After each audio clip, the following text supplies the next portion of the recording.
புதுச்சேரி அரசு தாகூர் அரசு கலை மற்றும் அறிவியல் கல்லூரியில் டாக்டர் ஏபிஜே அப்துல் கலாம் கருத்தரங்கு அறை மற்றும் கூபர்டெக் துவக்க விழா நடைபெற்றது.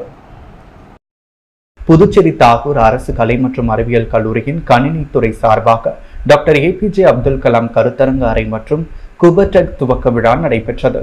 அரசு நிகழ்ச்சியில் கலந்து கொள்ள வேண்டியிருந்ததனால் சிறப்பு விருந்தினரான கல்வி அமைச்சர் நமச்சிவாயம் மாணவர்களுக்கு அவரது வாழ்த்து மடலை அனுப்பி வைத்து தனது மாண்பினை பகிர்ந்து கொண்டார்.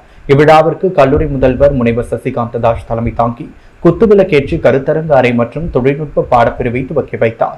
அதன்பின் கணினி துறையின் 3ஆம் ஆண்டு மாணவி செல்வி ஹேமமாலினி பாடிய தமிழ்தாய் வாழ்த்து பாடலுடன் விழா துவங்கப்பட்டது. இதைத் தொடர்ந்து துறை தலைவர் முனைவர் முருகன் கல்லூரி முதல்வர் முனைவர் சசிகாந்த தாஸுக்கு பொன்னாடை போர்த்தி கௌரவித்து வரவேற்புரை வழங்கினார். கூபர்டெக் பாடத்திட்டத்தின் கருப்பொருளை கணினித்துறையின் 3ஆம் ஆண்டு மாணவி ஸ்வீதா ஜோதி விளக்கினார். இந்த பாடத்திட்டமானது சிறந்த தொழில் முனைவோருக்கான மாணவர்களின் திறமையை வெளிப்படுத்துவதற்காக கல்லூரி முதல்வர் முனைவர் சசிகாந்த தாஸ் மேற்கொண்ட முயற்சியாகும். கல்லூரி வளாகத்தில் உள்ள கணினி அல்லாத ஆசிரியர்கள் மற்றும் மாணவர்களுடைய தகவல் தொடர்பு தொழில்நுட்ப திறன்களை அறிவூட்டுவதே இந்த பாடத்திட்டத்தின் குறிக்கோளாகும்.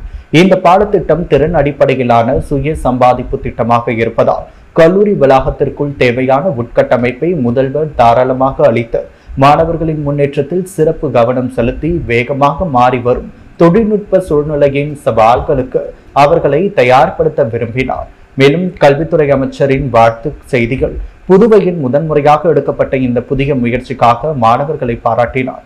மேலும் அவர் இதுபோன்ற ஸ்டார்ட் அப்களை துவங்குவதன் மூலம் மாணவர்கள் சமூகத்தின் திறன் மேம்பாடும் என்றும் அனைத்து கல்லூரி மாணவர்களும் இத்தகைய அறிவு பகிர்வு செயல்பாட்டில் ஈடுபட வேண்டும் எனவும் ஊக்குவித்தார்.